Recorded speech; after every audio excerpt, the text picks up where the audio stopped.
난 여기서 뭘 하는 걸까?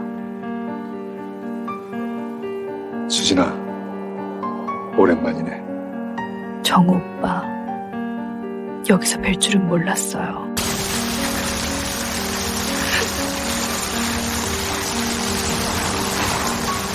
이제라도 말할게.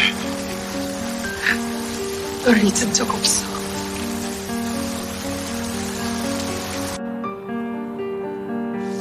어제 일 후회해? 아니요. 하지만 세상이 우리를 용서할까요? 세상이 아니라 우리가 우리를 용서해야지. 그날 밤 그의 손끝이 제 손목을 스친 순간 모든 것이 무너지고 다시 세워졌습니다. 전 남편의 재혼식장에서 그것도 그의 절친이었던 남자와 이런 감정에 빠지게 될 줄은 꿈에도 몰랐습니다. 서울 강남의 한 호텔 피로 연장 화려한 샹들리에 아래서 저는 숨을 쉬는 것조차 버거웠습니다.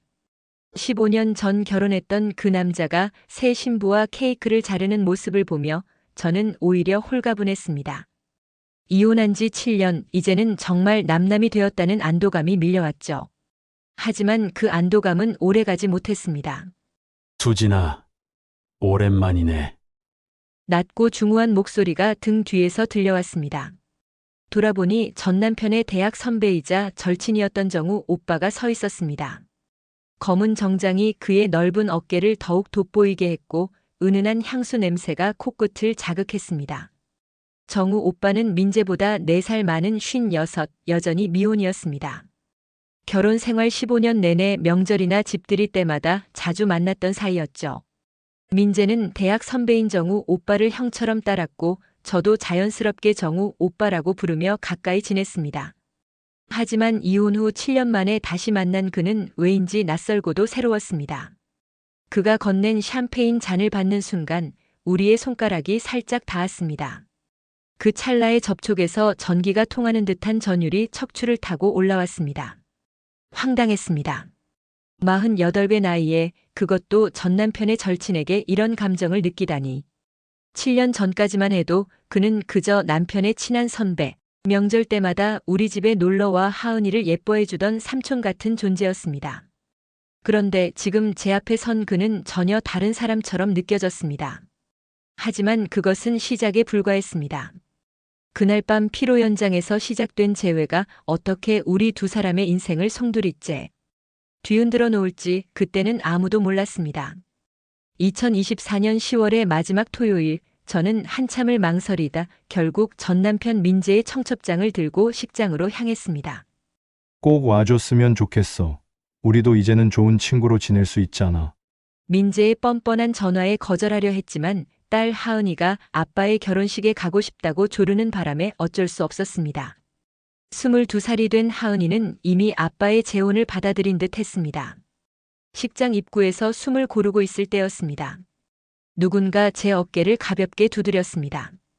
돌아보니 정우 오빠가 따뜻한 미소를 짓고 있었습니다. 혼자 왔어. 하은이는? 그의 자연스러운 물음에 하은이는 친구들과 먼저 들어갔다고 대답했습니다. 정우 오빠는 당연하다는 듯 제 옆자리에 앉았습니다. 오빠도 혼자 오셨어요? 응. 이런 자리 같이 올 사람도 없고. 그의 씁쓸한 미소에 괜히 마음이 아팠습니다.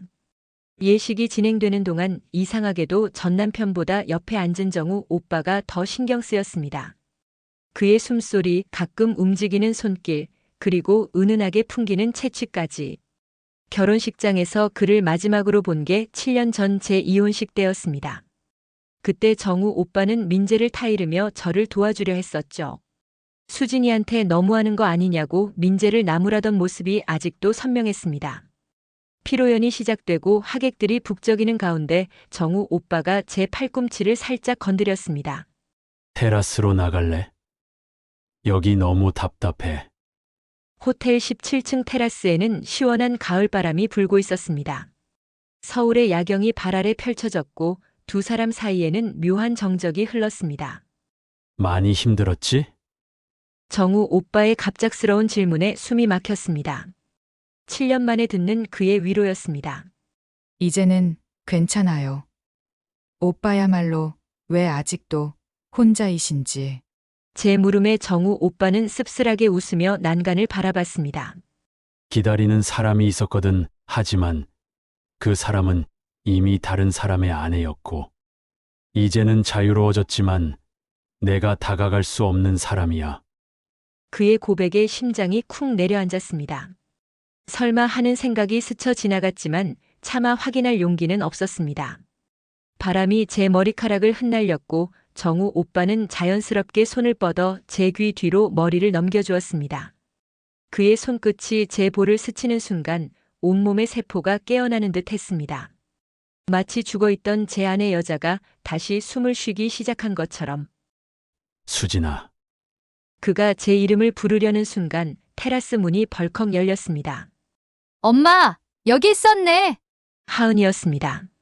저는 황급히 정우 오빠에게서 한 걸음 물러났습니다. 하지만 딸의 날카로운 시선이 저와 정우 오빠를 번갈아 보는 것을 느낄 수 있었습니다. 정우 삼촌, 오랜만이에요. 하은이가 반갑게 인사했지만 그 목소리에는 미묘한 경계심이 담겨 있었습니다. 정우 오빠는 태연하게 하은이의 머리를 쓰다듬었지만 저는 얼굴이 화끈거려 견딜 수가 없었습니다. 하은아, 엄마랑 삼촌이랑 오래된 얘기 좀 하고 있었어. 무슨 얘기요? 하은이의 물음에 정우 오빠가 대답하기 전에 제가 먼저 말했습니다. 그냥 옛날 얘기 이제 들어가자. 그날 밤 집으로 돌아오는 내내 정우 오빠의 손길이 닿았던 볼이 계속 뜨거웠습니다. 거울을 보니 그 부분만 유독 붉어져 있었죠. 마치 그의 지문이 제 피부에 새겨진 것처럼. 침대에 누워서도 잠이 오지 않았습니다. 다른 사람의 아내. 그게 정말 저를 말하는 걸까요? 15년의 결혼 생활 동안 명절마다 찾아와 제가 만든 음식을 맛있게 먹던 정우 오빠. 하은이를 업고 놀아주던 그 오빠가 새벽 2시 핸드폰이 울렸습니다. 수진아, 나 정우야. 내일 시간 있니? 할 말이 있어. 그의 목소리는 떨리고 있었습니다. 저도 떨리는 손으로 답장을 보냈습니다. 네. 오빠, 내일 오후에 시간 있어요. 그때 현관문이 열리는 소리가. 현관문 소리는 하은이었습니다. 친구 집에서 자고 온다던 딸이 갑자기 들어온 것이었죠. 저는 황급히 핸드폰을 침대 밑으로 숨겼습니다. 마치 불륜을 저지른 것처럼 가슴이 두근거렸습니다. 다음 날 오후 2시, 저는 정우 오빠가 지정한 청담동의 한적한 카페로 향했습니다. 평소라면 편하게 입었을 옷 대신 오늘따라 신경 써서 골라 입은 네이비색 원피스가 거울에 비칠 때마다 얼굴이 달아올랐습니다. 48배 나이에 이게 뭐하는 짓인지 자조하면서도 립스틱을 덧바르는 손은 멈추지 않았습니다. 카페 구석 자리에 앉아있는 정우 오빠를 발견한 순간 심장이 갈비뼈를 찢고 나올 듯 미친 듯이 뛰었습니다. 왔구나. 그의 인사에 고개를 끄덕이며 맞은편에 앉았습니다. 테이블 위에 놓인 그의 손을 보니 미세하게 떨고 있었습니다. 56의 나이에도 소년처럼 긴장하고 있는 그의 모습이 이상하게 가슴을 저미게 했습니다. 정우 오빠는 한참을 말없이 커피잔만 만지작거렸습니다. 저도 무슨 말을 해야 할지 몰라 그저 창밖만 바라봤죠. 카페 안에는 잔잔한 재즈 음악이 흐르고 있었고 오후의 햇살이 테이블 위로 비스듬히 내려앉았습니다. 드디어 정우 오빠가 입을 열었습니다. 15년이야. 너를 처음 본 게. 갑작스러운 고백에 숨이 막혔습니다. 민재가 결혼한다고 너를 처음 데려왔을 때부터 나는 알았어. 내가 늦었다는 걸. 그의 목소리는 낮고 떨렸습니다. 저는 믿을 수 없다는 듯 그를 바라봤습니다. 15년 전 23살의 제가 37의 정우 오빠를 처음 만났을 때를 떠올렸습니다. 민재는 존경하는 선배를 자랑스럽게 소개했고 정우 오빠는 따뜻하게 저를 맞아주었죠. 그 후로 정우 오빠는 우리 집의 가족 같은 존재가 되었습니다. 명절마다 하은이 돌잔치 때도 심지어 제가 유산했을 때도 그는 항상 곁에 있었습니다. 하지만 단 한 번도 정말 단 한 번도 그런 마음을 내비친 적이 없었는데 매년 설날 내가 끓여주던 떡국이 그렇게 맛있을 수가 없었어. 하은이 학예회 때 내가 행복하게 웃는 모습을 보면서 나는 민재가 그렇게 부러울 수가 없었다. 정우 오빠의 고백은 계속됐습니다. 7년 전 제가 이혼을 결심했을 때 그가 얼마나 괴로워했는지, 민재를 설득하려 했지만 실패했고 저를 도와주고 싶었지만 그럴 명분도 자격도 없었다는 것. 그래서 그는 7년 동안 일부러 저를 피했다고 했습니다. 근데 어제 너를 다시 보는 순간 알았어. 나는 아직도 너를 포기하지 못했다는 걸. 그의 눈빛이 저를 태울 듯 뜨거웠습니다. 그 시선을 받는 순간 제 안에 무언가가 무너져 내리는 소리가 들렸습니다. 7년 동안 혼자 살며 꽁꽁 얼어붙었던 여자로서의 감정이 봄눈 녹듯 흘러내렸습니다. 오빠 이러면 안 돼요. 민재가 알면. 민재는 이제 상관없어. 걔는 이미 새 인생을 시작했잖아. 정우 오빠가 테이블 너머로 손을 뻗어 제 손을 덮었습니다. 그의 손은 뜨겁고 거칠었습니다. 그 온기가 제 손목을 타고 올라와 심장까지 닿는 것 같았습니다. 수진아, 나도 알아. 이게 얼마나 미친 짓인지 하지만 더는 못 참겠어. 그의 손이 제 손가락 사이사이를 파고들었습니다. 그 순간 제 안에 이성의 끈이 타들어가는 소리가 들렸습니다. 죄책감이 칼날처럼 가슴을 도려냈지만 동시에 처음 느껴보는 전율이 온몸을 지배했습니다. 카페 밖으로 나와 그의 차에 올라탔을 때 저는 이미 제 자신을 통제할 수 없었습니다. 정우 오빠도 마찬가지였습니다. 차 안에 가득한 그의 향기, 운전대를 잡은 그의 손, 신호등 앞에서 멈출 때마다 저를 바라보는 그의 눈빛. 모든 것이 저를 미치게 만들었습니다. 그가 차를 세운 곳은 한강이 내려다 보이는 언덕이었습니다. 석양이 강물을 황금빛으로 물들이고 있었죠. 하지만 저는 풍경 따위는 눈에 들어오지 않았습니다. 수진아. 그가 제 뺨을 감싸는 순간 더 이상 참을 수 없었습니다. 정우 오빠의 눈빛이 제 눈빛과 마주친 순간 7년 동안 얼어있던 제 안에 무언가가 봄눈 녹듯 무너져 내렸습니다. 차 안의 공기가 순식간에 뜨거워졌습니다. 서로를 바라보는 것만으로도 숨이 막힐 것 같았습니다. 정우 오빠의 손이 제 손을 향해 천천히 움직였고 저는 도망치지 않았습니다. 우리의 손가락이 얽히는 순간 전기가 통하듯 온몸이 저릿했습니다. 한강이 내려다 보이는 언덕, 석양빛이 차 안을 황금색으로 물들이고 있었습니다. 정우 오빠가 제 이름을 부르는 목소리가 떨렸습니다. 15년의 기다림이 그 한마디에 모두 담겨 있었습니다. 우리는 한참을 그렇게 손만 잡고 있었습니다. 말은 필요 없었습니다. 서로의 심장 박동이 손끝을 통해 전해지는 것 같았습니다. 차 안에는 우리의 숨소리만이 가득했고 라디오에서 흘러나오는 음악조차 들리지 않았습니다. 집으로 돌아가는 길 신호등에 설 때마다 정우 오빠의 시선이 제게로 향했습니다. 그 눈빛에는 15년의 그리움과 갈망이 가득했습니다. 저도 그를 바라봤습니다. 7년 만에 느끼는 설렘이 가슴을 미치도록 뛰게 했습니다. 아파트 지하 주차장에 도착했을 때 정우 오빠가 조심스럽게 물었습니다. 잠시 더 있다가 올라가도 될까? 그 물음에 고개를 끄덕였습니다. 하은이는 오늘 친구 집에 있다고 했으니까요. 엘리베이터를 타고 올라가는 동안 우리는 한 발짝 떨어져 서 있었지만 서로의 존재를 강렬하게 느끼고 있었습니다. 층수가 올라갈수록 심장 박동도 빨라졌습니다. 현관문을 열고 들어선 집 안은 어둑했습니다. 거실 창으로 들어오는 도시의 불빛만이 희미하게 공간을 비추고 있었습니다. 저는 불을 켜려 했지만 정우 오빠가 제 손목을 살짝 잡았습니다. 이대로가 좋아. 어둠 속에서 우리는 서로를 더 선명하게 느낄 수 있었습니다. 정우 오빠의 숨소리, 그의 체온, 은은한 향수 냄새까지 모든 감각이 극대화되었습니다.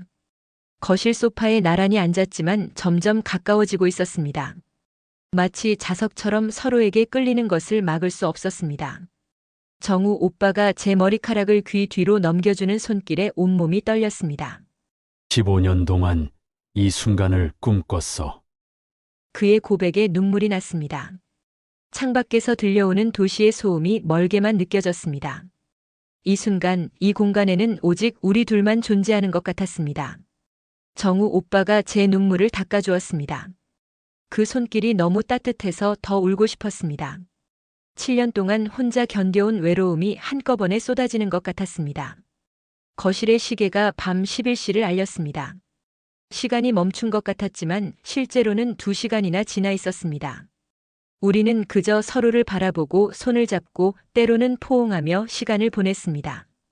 정우 오빠가 일어서며 말했습니다. 오늘은 여기까지 더 있으면 내가 미칠 것 같아. 저도 알고 있었습니다. 이 이상 가면 돌이킬 수 없다는 것을. 하지만 그가 떠나는 것이 아쉬웠습니다. 현관까지 배웅하며 우리는 또 한참을 망설였습니다. 정우 오빠가 제 이마에 가볍게 입을 맞추고는 돌아섰습니다. 내일 봐. 문이 닫힌 후 저는 현관에 기대어 한참을 서 있었습니다. 온몸이 뜨거웠고 심장은 여전히 미친 듯이 뛰고 있었습니다. 거울에 비친 제 모습은 낯설었습니다. 볼은 붉게 달아올라 있었고 눈은 촉촉했고 입술은 벌어져 있었습니다. 침실로 들어가 침대에 누웠지만 잠은 오지 않았습니다. 천장을 바라보며 오늘 일을 되새김질했습니다. 정우 오빠의 눈빛, 그의 목소리, 그의 손길. 모든 것이 생생했습니다. 새벽 2시 핸드폰이 울렸습니다. 정우 오빠의 메시지였습니다. 나도 잠이 안 와. 내 생각뿐이야. 답장을 보내려다 멈췄습니다. 지금 답장을 보내면 우리는 아마 밤새 메시지를 주고받을 것입니다. 그것은 너무 위험했습니다. 대신 핸드폰을 가슴에 안고 눈을 감았습니다. 다음 날 아침 일어나자마자 정우 오빠에게서 전화가 왔습니다. 잘 잤어? 그의 목소리만 들어도 가슴이 뛰었습니다. 이것이 사랑일까요? 아니면 그저 오랜만에 느끼는 설렘일까요? 오늘도 만날 수 있을까? 망설임 없이 대답했습니다. 네, 라고. 그날부터 우리는 매일 만났습니다. 카페에서, 공원에서, 한강변에서. 사람들의 눈을 피해 조심스럽게 만났지만 서로를 향한 마음은 숨길 수 없었습니다. 일주일 후 비 오는 오후였습니다. 우리는 정우 오빠의 차 안에 있었습니다. 빗소리가 차 지붕을 두드렸고 창문에는 물줄기가 흘러내렸습니다. 마치 세상과 단절된 우리만의 공간 같았습니다. 수진아, 우리 이대로 괜찮을까? 정우 오빠의 물음에 대답할 수 없었습니다. 괜찮지 않다는 것을 알면서도 멈출 수 없었으니까요. 빗소리가 더 거세졌습니다. 라디오에서는 옛날 노래가 흘러나왔고 우리는 서로의 손을 잡은 채 침묵했습니다. 때로는 말보다 침묵이 더 많은 것을 전하기도 합니다. 그때 정우 오빠가 말했습니다. 민재한테 미안하지만 널 포기할 수는 없어. 그 말에 죄책감이 밀려왔습니다. 하지만 동시에 안도감도 느꼈습니다. 저도 그를 포기할 수 없었으니까요. 비가 그친 후 우리는 차에서 내려 걸었습니다. 젖은 아스팔트에 비친 가로등 불빛이 아름다웠습니다. 정우 오빠가 제 손을 잡았습니다. 이제 더 이상 숨기지 않았습니다. 사랑해. 처음으로 나온 그 말에 심장이 멈추는 것 같았습니다. 그녀의 입술에서 나온 한마디가 모든 것을 바꿨습니다. 나도 사랑해요. 그 고백이 입 밖으로 나온 순간 저는 제가 무슨 말을 했는지 깨달았습니다. 하지만 후회는 없었습니다. 오히려 15년 동안 억눌러왔던 무언가가 터져 나오는 것 같았습니다. 정우 오빠는 제 눈을 똑바로 바라봤습니다. 그의 눈빛에는 믿을 수 없다는 표정과 동시에 깊은 안도가 섞여 있었습니다. 비에 젖은 거리를 걸으며 우리는 서로의 손을 놓지 않았습니다. 지나가는 사람들의 시선 따위는 이제 신경 쓰이지 않았습니다. 그날 밤 정우 오빠가 저를 그의 아파트로 데려갔습니다. 한남동 고층 아파트의 30층, 창밖으로 펼쳐진 서울의 야경이 숨이 막힐 듯 아름다웠습니다. 하지만 저는 풍경보다 제 옆에 선 그를 바라보고 있었습니다.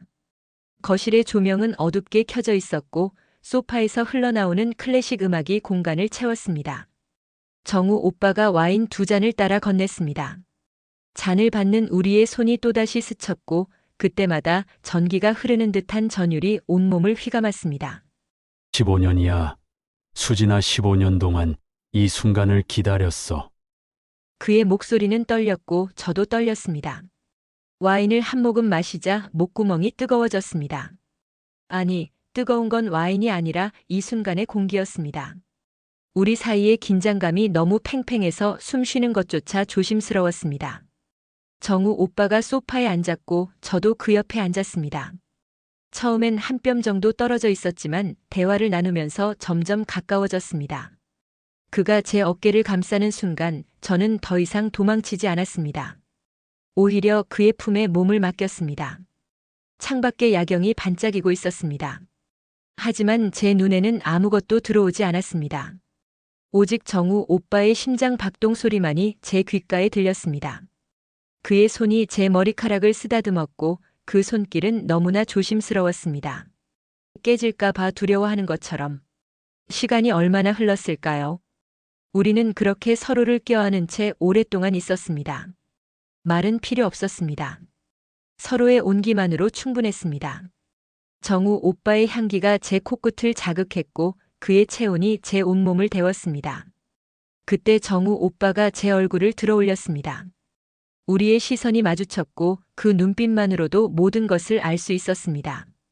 그가 천천히 제게 다가왔고 저는 눈을 감았습니다. 15년의 기다림이 마침내 끝나는 순간이었습니다. 새벽 4시 창밖이 어느새 밝아오고 있었습니다. 저는 정우 오빠의 품에 안긴 채 천장을 바라봤습니다. 죄책감이 밀려왔습니다. 민재가, 하은이가, 그리고 세상 사람들이 떠올랐습니다. 하지만 동시에 이상한 평화로움도 느꼈습니다. 7년 만에 처음으로 제가 살아있다는 것을 느꼈습니다. 정우 오빠가 잠든 모습을 바라봤습니다. 56의 나이에도 그의 얼굴은 소년 같았습니다. 이마의 주름, 눈가의 잔주름, 그 모든 것이 사랑스러웠습니다. 제 손이 저도 모르게 그의 뺨을 쓰다듬었고 그는 잠결에 미소를 지었습니다. 집으로 돌아가야 한다는 것을 알았지만 움직이고 싶지 않았습니다. 이 순간이 영원했으면 좋겠다고 생각했습니다. 하지만 현실은 냉정했습니다. 핸드폰을 확인하니 하은이에게서 부재중 전화가 3통이나 와 있었습니다. 황급히 옷을 챙겨 입으며 정우 오빠를 깨웠습니다. 그도 눈을 뜨자마자 상황을 이해했습니다. 죄책감이 그의 얼굴에도 스쳤지만 동시에 아쉬움도 보였습니다. 수진아, 후회하지는 않아? 그의 물음에 고개를 저었습니다. 후회는 없었습니다. 두려울 뿐이었습니다. 집으로 돌아오는 택시 안에서 하은이에게 전화를 걸었습니다. 다행히 친구 집에서 잘 자고 있다고 했습니다. 거짓말을 하는 제 목소리가 떨렸지만 하은이는 눈치채지 못한 것 같았습니다. 아파트에 도착해 거울을 봤습니다. 제 얼굴은 상기되어 있었고 입술은 붉게 물들어 있었습니다. 목에는 희미한 자국이 남아 있었습니다. 스카프로 감추고 침대에 누웠지만 잠은 오지 않았습니다. 핸드폰이 울렸습니다. 정우 오빠의 메시지였습니다. 무사히 도착했어. 나 정말 행복했어. 사랑해. 그 메시지를 보는 순간 눈물이 났습니다. 행복의 눈물인지 불안의 눈물인지 알 수 없었습니다. 답장을 보내려다 멈췄습니다. 무슨 말을 해야 할지 몰랐으니까요. 창밖을 보니 해가 떠오르고 있었습니다. 새로운 하루가 시작되고 있었습니다. 하지만 저는 알고 있었습니다. 우리가 넘은 그 선 때문에 모든 것이 달라질 것이라는 것을. 그리고 그 예감은 틀리지 않았습니다. 일주일 후 모든 것이 무너지기 시작했습니다. 정우 오빠와의 관계가 시작된 지 보름이 지났습니다. 우리는 조심스럽게, 아주 조심스럽게 만났습니다. 하은이 몰래, 세상 몰래, 민재 몰래. 낮에는 평범한 일상을 유지했습니다. 저는 동네 작은 카페에서 파트타임으로 일했고 하은이는 대학 수업과 아르바이트로 바빴습니다. 하지만 밤이 되면 모든 것이 달라졌습니다. 하은이가 친구 집에 간다고 할 때마다 정우 오빠와 저는 만났습니다. 어느 금요일 저녁 하은이가 친구들과 주말 여행을 간다고 했습니다. 2박 3일 처음으로 긴 시간을 함께 보낼 수 있다는 생각에 가슴이 뛰었습니다. 하은이를 배웅하고 집으로 돌아오는 길 정우 오빠에게 메시지를 보냈습니다. 오빠, 하은이가 주말 여행 갔어요. 오늘 밤 우리 집에서 저녁 먹을래요? 답장은 금방 왔습니다. 좋아. 내가 요리 재료 사 갈게. 7시에 볼까? 집에 돌아와 청소를 하고 정리를 했습니다. 마치 연인을 처음 집에 초대하는 20살 여자처럼 설레고 떨렸습니다. 거울을 보며 옷을 여러 번 갈아입었고 화장도 다시 고쳤습니다. 48배 나이가 믿기지 않을 만큼 제 얼굴은 상기되어 있었습니다. 저녁 7시 초인종이 울렸습니다. 정우 오빠가 양손 가득 장보기 봉투를 들고 서 있었습니다. 청바지에 흰 셔츠 차림의 그는 일할 때의 카리스마 넘치는 모습과는 달리 편안하고 따뜻해 보였습니다. 뭐 이렇게 많이 샀어요? 내가 요리 좀 하거든. 오늘은 내가 대접할게. 주방에서 정우 오빠가 요리하는 모습을 바라봤습니다. 능숙하게 채소를 다듬고 고기를 굽고 파스타 면을 삶는 그의 손길이 익숙했습니다. 56의 나이에도 그는 여전히 매력적이었습니다. 함께 요리를 하며 우리는 자연스럽게 어깨가 닿았고 손이 스쳤고 눈이 마주쳤습니다. 그때마다 심장이 미친 듯이 뛰었습니다. 이런 평범한 일상이 이렇게 행복할 수 있다는 것이 신기했습니다. 저녁 식사는 촛불을 켜고 했습니다. 와인을 마시며 우리는 오랫동안 이야기를 나눴습니다. 정우 오빠의 어린 시절 이야기, 제 꿈이었던 것들, 그리고 우리의 미래에 대해서. 미래라는 단어가 나왔을 때 잠시 침묵이 흘렀습니다. 우리에게 정말 미래가 있을까요? 수진아, 나 진지해. 너와 함께하고 싶어, 제대로. 정우 오빠의 고백에 가슴이 먹먹해졌습니다. 저도 같은 마음이었지만 현실의 벽이 너무 높았습니다.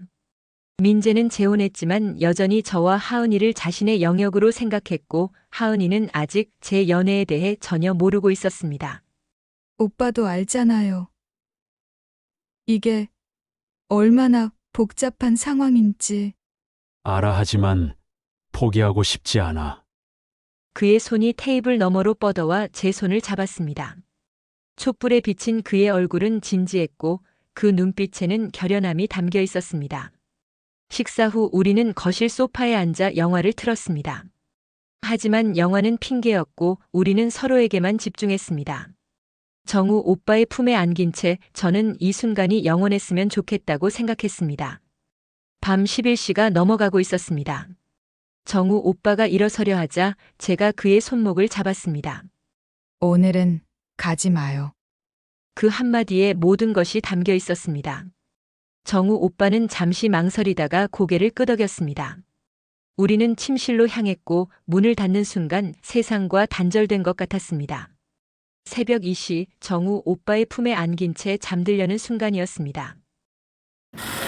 갑자기 현관문이 열리는 소리가 들렸습니다.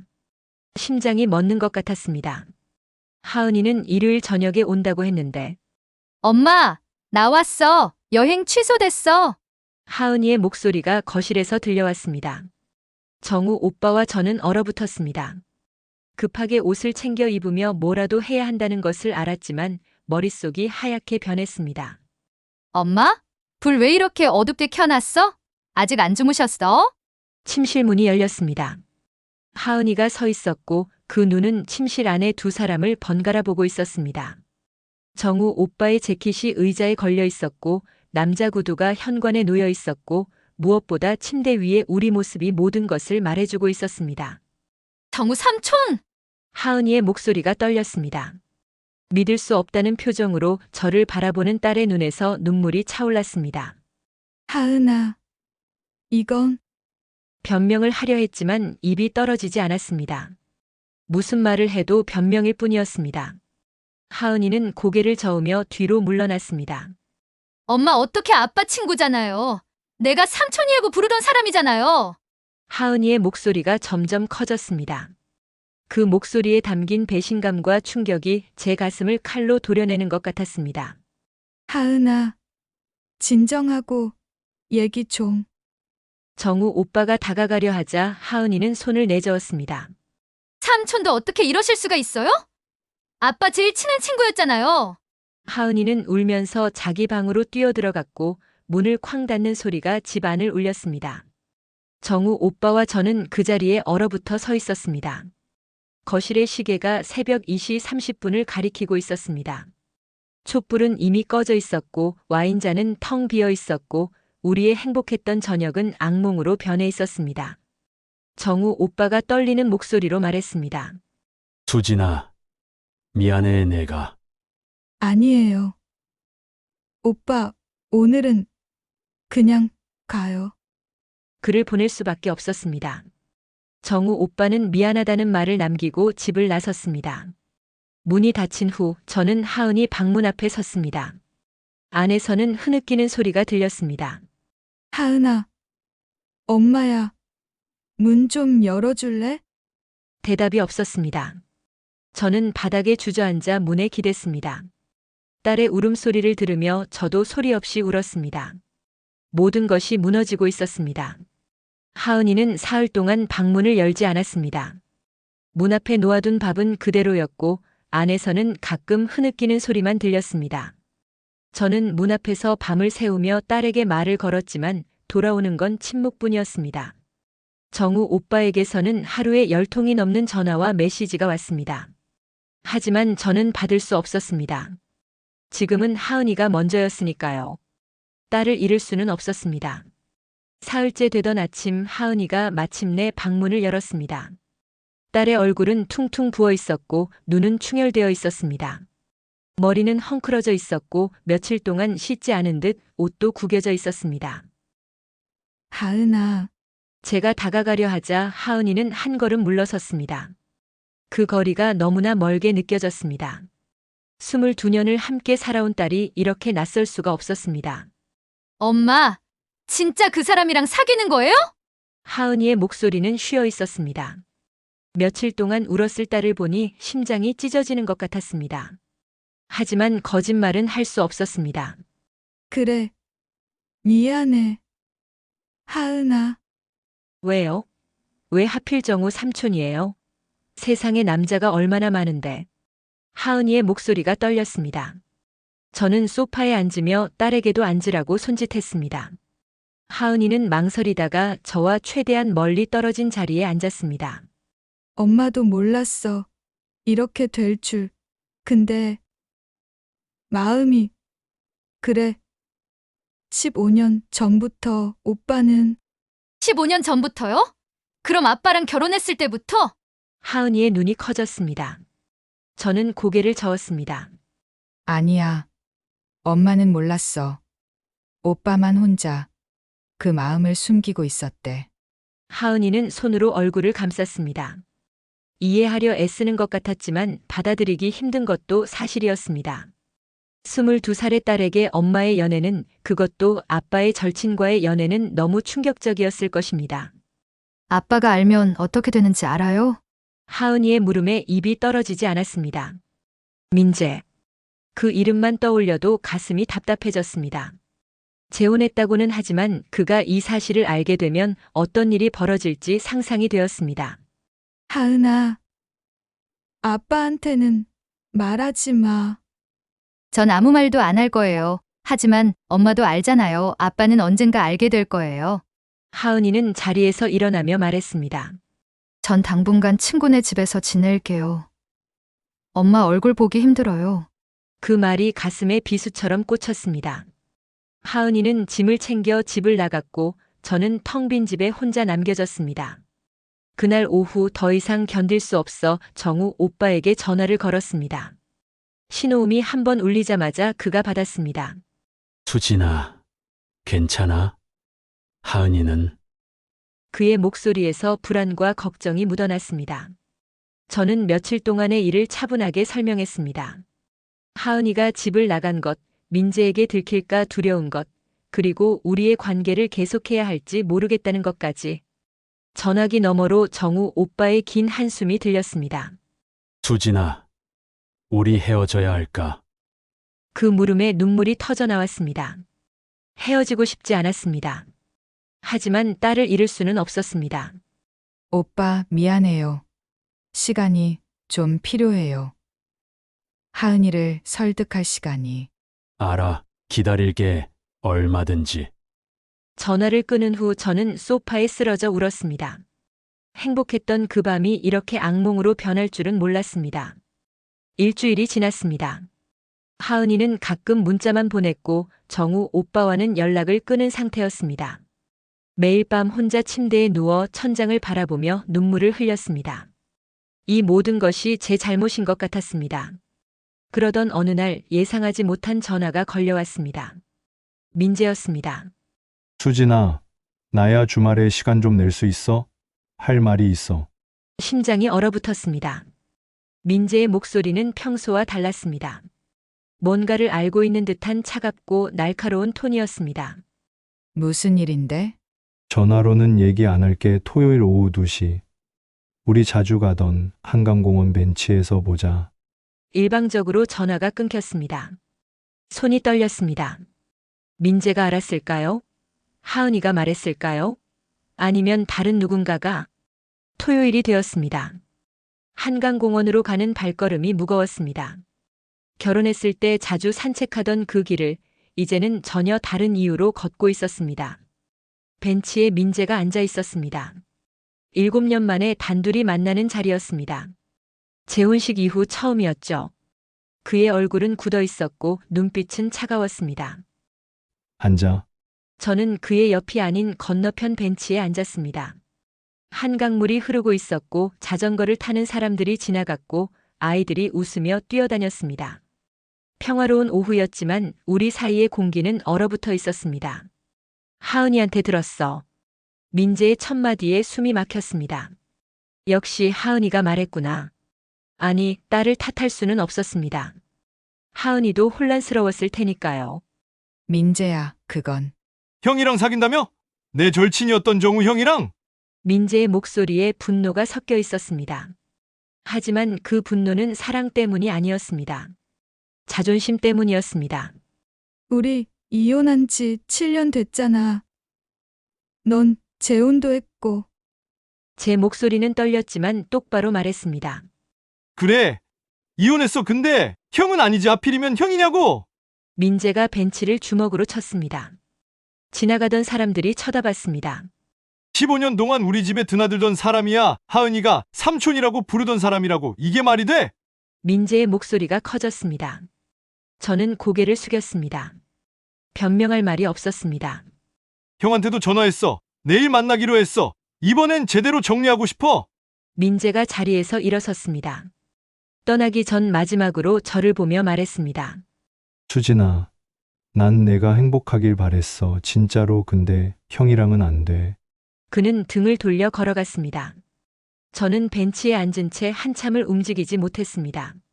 한강물은 여전히 흐르고 있었고 해는 서쪽으로 기울고 있었습니다. 핸드폰을 꺼내 정우 오빠에게 전화를 걸었습니다. 오빠, 민재가 알았어요. 정우 오빠의 침묵이 길었습니다. 전화기 너머로 그의 긴 한숨만이 들렸습니다. 알았어. 내일 민재 만나러 가야겠네. 오빠, 위험할 것 같아요.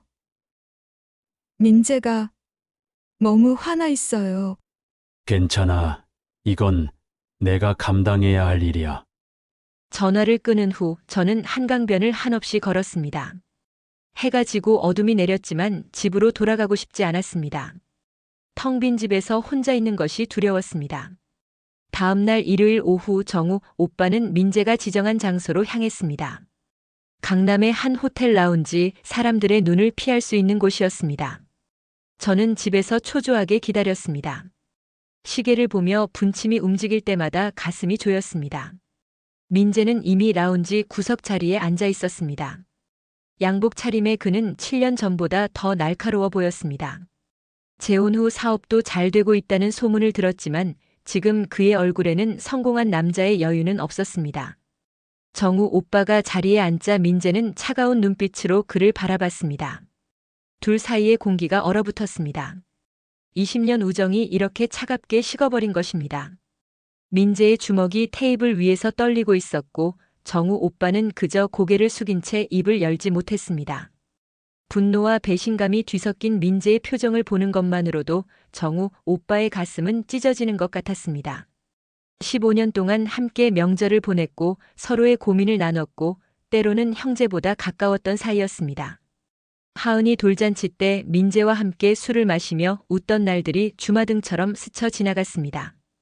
대화는 길지 않았습니다. 민재는 할 말만 하고 자리에서 일어났습니다. 라운지를 나가는 그의 뒷모습이 너무 멀게 느껴졌습니다. 정우 오빠는 그 자리에 한참을 앉아 있었습니다. 테이블 위에 커피는 이미 식어 있었고 창밖으로는 해가 지고 있었습니다. 저녁 9시 정우 오빠가 제 집으로 찾아왔습니다. 그의 얼굴은 창백했고 눈은 충혈되어 있었습니다. 현관문을 열고 들어선 그는 한마디도 하지 않았습니다. 저도 묻지 않았습니다. 그저 그를 안아주었습니다. 56의 나이에도 그는 지금 한없이 약해 보였습니다. 거실 소파에 나란히 앉아 한참을 침묵했습니다. 정우 오빠의 어깨가 떨리고 있었습니다. 20년 절친을 잃은 슬픔이 그를 짓누르고 있었습니다. 저도 가슴이 아팠습니다. 제 때문에 그가 소중한 사람을 잃었다는 사실이 칼날처럼 제 심장을 도려냈습니다. 그날 밤 우리는 아무 말 없이 서로를 안고 있었습니다. 창밖에는 비가 내리기 시작했습니다. 빗소리가 창문을 두드렸고 우리는 그 소리에 묻혀 조용히 울었습니다. 사랑이 이렇게 아플 수 있다는 것을 처음 알았습니다. 며칠 후 소문이 퍼지기 시작했습니다. 동네 사람들 사이에서, 민재의 지인들 사이에서, 그리고 하은이 친구들 사이에서까지 전 남편의 절친과 사귀는 여자라는 소문이었습니다. SNS에는 익명의 글들이 올라왔고 제 사진까지 돌아다녔습니다. 카페에서 일할 때 사람들의 수군거림이 들렸습니다. 마트에 가면 사람들의 시선이 느껴졌습니다. 누군가는 대놓고 손가락질을 하기도 했습니다. 심지어 카페 사장님은 조심스럽게 제게 그만두는 것이 어떻겠냐고 제안했습니다. 손님들의 항의가 들어온다는 것이었습니다. 그 소문들이 칼날처럼 가슴을 찔렀습니다. 하지만 제일 아픈 건 하은이의 침묵이었습니다. 딸은 여전히 친구 집에 있었고 제 전화를 받지 않았습니다. 문자도 읽지 않았습니다. 가끔 친구를 통해 하은이가 잘 지낸다는 소식만 들을 뿐이었습니다. 한 달이 지났습니다. 저는 카페 일을 그만뒀습니다. 사람들의 시선이 너무 견디기 힘들었으니까요. 정우 오빠는 회사 일에 몰두했습니다. 우리는 여전히 사랑했지만 만날 때마다 죄책감이 무거워졌습니다. 행복한 순간에도 문득 민재의 얼굴이, 하은이의 눈물이 떠올랐습니다. 어느 날 밤 정우 오빠가 심각한 표정으로 제안했습니다. 서울을 떠나 새로운 곳에서 다시 시작하자는 것이었습니다. 제주도든 부산이든 우리를 아무도 모르는 곳에서 조용히 살자고 했습니다. 그의 눈빛에는 간절함이 가득했습니다. 하지만 저는 대답할 수 없었습니다. 하은이를 두고 떠날 수는 없었으니까요. 딸이 언젠가 돌아올 거라는 희망을 버릴 수 없었습니다. 정우 오빠도 제 마음을 이해하는 듯 더 이상 말하지 않았습니다. 다만 제 손을 꽉 잡아주었습니다. 그날 밤 혼자 남겨진 후 저는 하은이에게 긴 문자를 보냈습니다. 미안하다는 말, 사랑한다는 말, 기다리겠다는 말을 가득 담아서요. 손가락이 떨려 여러 번 오타를 고쳐야 했습니다. 문자를 보낸 후 답장을 기다렸습니다. 하지만 밤이 깊어지도록 아무 답이 없었습니다. 침대에 누워 천장을 바라봤습니다. 이 모든 것이 과연 옳은 선택이었을까요? 사랑 때문에 너무 많은 것을 잃고 있는 것은 아닐까요? 하지만 정우 오빠 없는 삶도 상상할 수 없었습니다. 7년 동안의 공허함을 다시 견딜 자신이 없었습니다. 새벽 3시 핸드폰이 울렸습니다. 하은이었습니다. 심장이 멎는 것 같았습니다. 떨리는 손으로 전화를 받았습니다. 한 달 만에 듣는 딸의 목소리에 눈물이 터져 나왔습니다. 하은이가 집으로 온다고 했습니다. 30분 후에요. 전화를 끊고 황급히 집을 정리했습니다. 딸을 맞을 준비를 하며 가슴이 미친 듯이 뛰었습니다. 한 달 만에 보는 하은이, 무슨 말을 해야 할지, 어떻게 설명해야 할지 머릿속이 복잡했습니다. 초인종이 울렸습니다. 문을 열자 하은이가 서 있었습니다. 한 달 사이 딸은 더 야위어 보였습니다. 하지만 눈빛만큼은 전보다 차분해져 있었습니다. 거실에 마주 앉았습니다. 어색한 침묵이 흘렀습니다. 하은이가 먼저 입을 열었습니다. 한 달 동안 정말 많이 생각했다고 했습니다. 처음엔 화가 났고 배신감도 들었지만 시간이 지나면서 깨달은 것들이 있다고 했습니다. 이혼 후 7년 동안 저의 외로움을, 저의 희생을 단 한 번도 생각해 본 적이 없었다고 털어놓았습니다. 딸의 고백을 들으며 눈물이 났습니다. 하은이는 늘 제가 웃고 있었기 때문에 행복한 줄만 알았다고 했습니다. 하지만 그게 진짜 행복이 아니었다는 것을 이제야 알았다고 말했습니다. 22살 딸이 이렇게 깊이 생각해 줄 줄 몰랐습니다. 하은이가 제 손을 잡았습니다. 딸의 손은 따뜻했습니다. 비록 정우 오빠를 받아들이기까지는 시간이 필요하지만 노력해보겠다고 했습니다. 저는 하은이를 끌어안았습니다. 한 달 동안 얼마나 보고 싶었는지, 얼마나 미안했는지 모든 감정이 쏟아져 나왔습니다. 그날 밤 하은이는 집에서 잤습니다. 딸의 방에서 새어나오는 불빛을 보며 저는 행복했습니다. 가족이 다시 모였다는 것만으로도 충분했습니다. 다음 날 아침 정우 오빠에게 연락했고 그도 안도의 한숨을 쉬었습니다. 우리는 천천히 가기로 했습니다. 서두르지 않기로 했습니다. 그로부터 6개월이 지났습니다. 봄이 왔습니다. 벚꽃이 피고 따뜻한 바람이 불었습니다. 정우 오빠와 저는 조심스럽게 하지만 당당하게 관계를 이어갔습니다. 숨기지 않았고 부끄러워하지도 않았습니다. 민재와는 여전히 연락이 없었습니다.